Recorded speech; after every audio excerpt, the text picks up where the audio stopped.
next we have Hannah Lai, who will offer insight into how imagination can form bonds and bring people together. Please welcome her to the stage.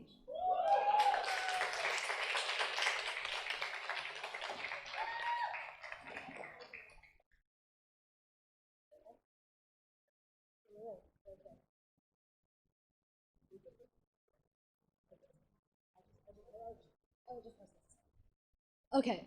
Oh, my bad. Okay. As people, we all get questions, and as different people, we all get different questions. My name is Hannah Lai. I'm a freshman. I'm a theater kid. And as someone who does theater, has been doing theater for a very, very long time, the arguably most common questions that I get are, oh, thank you, are, do you do film? Followed by, why don't you do film? And my answers to these questions are just simply the direct no, and because it's different from theater. But what exactly makes these two art forms so different? And so when I settle down and think about this question carefully, the answer just approached me. I think it was because of connection. For me, live theater had more connection. So let's go ahead and try to define connection. What is connection? I believe that many of you have played this game by New York Times. It's fun. But this is not the connection I'm talking about.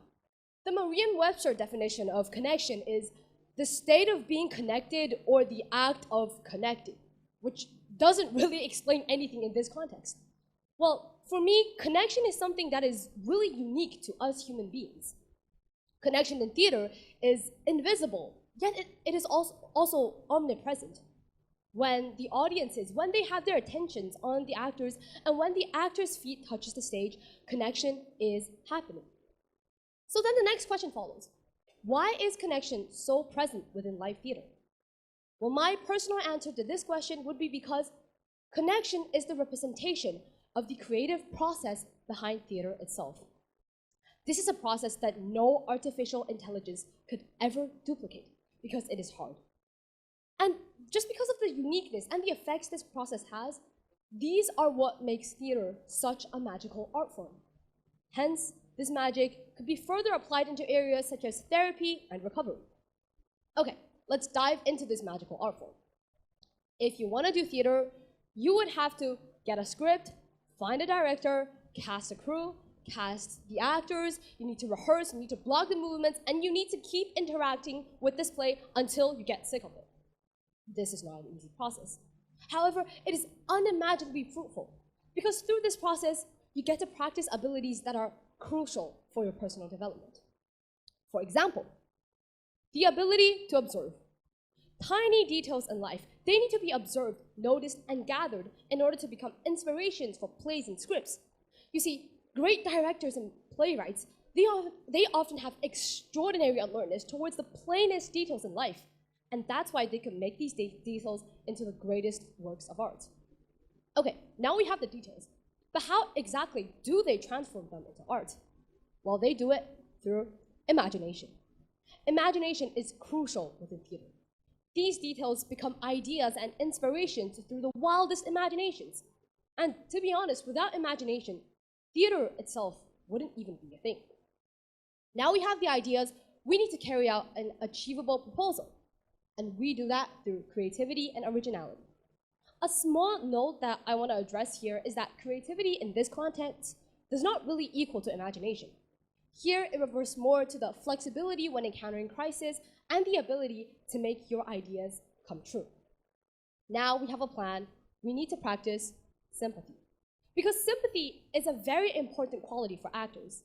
As actors, you need to be able to not only identify, but you also have to feel what the characters are feeling.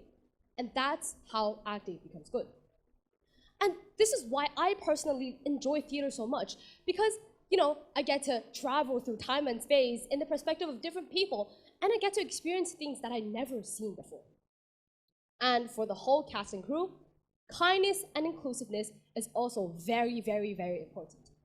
There's this thing in theater called devising as a group, which means that an open mindset is extremely important in doing theater. As a group, ideas will emerge in an exponentially increasing rate. And last but not least, responsibility. This is easier to understand because responsibility is important in many different things. Responsibility acts as the glue that sticks the whole cast and crew together. And without responsibility, theater would not be theater, and it would not achieve what it achieved today. And all of these qualities, they are the proofs of the capabilities of human within theater and what we can do. As I have mentioned, this is not an easy process. It's tough, yet it is also fruitful.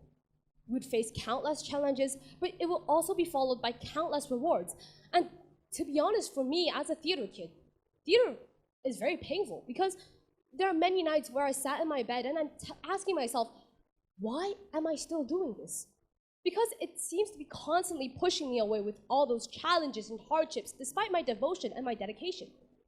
But I'm still willing to love it with all my sincerity. Because it not only crushes me, it also revives me. It reveals to me parts of myself that I never noticed before.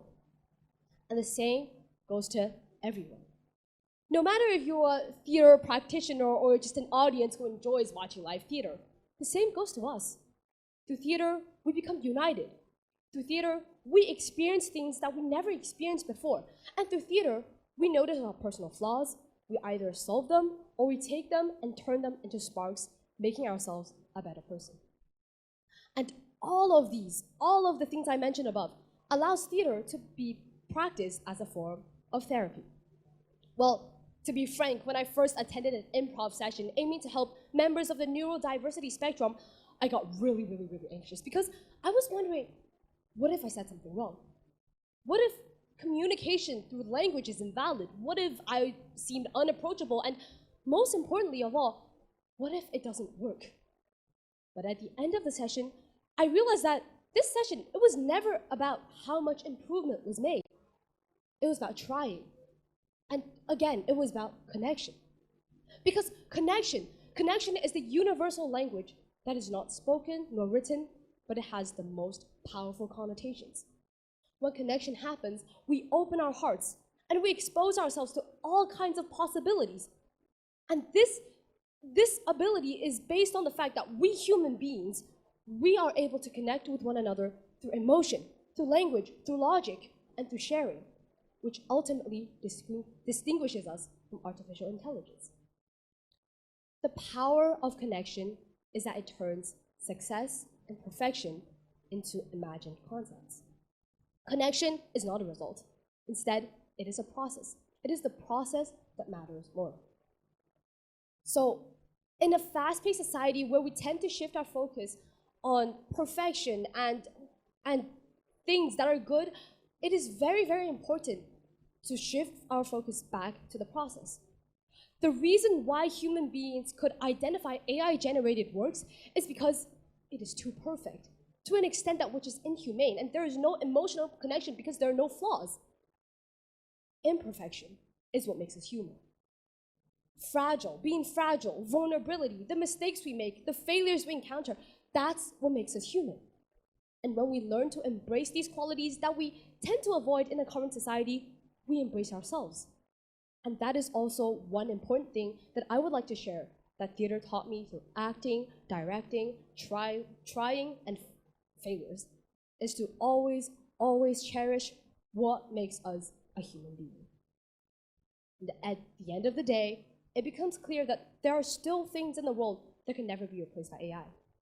The challenges we face, the mistakes we make, the smallest sense of triumph, of discomfort, and the traces we leave within the process are all treasures that are unique to us human beings. And this is very important to recognize because the current society, as I mentioned, we tend to shift our focus on success and we tend to shift our focus on results. It gives us anxiety, it gives us panic. But in this society, it is still very important to open your heart, to go out and be brave and connect with each other through emotion, language, logic, or common experiences.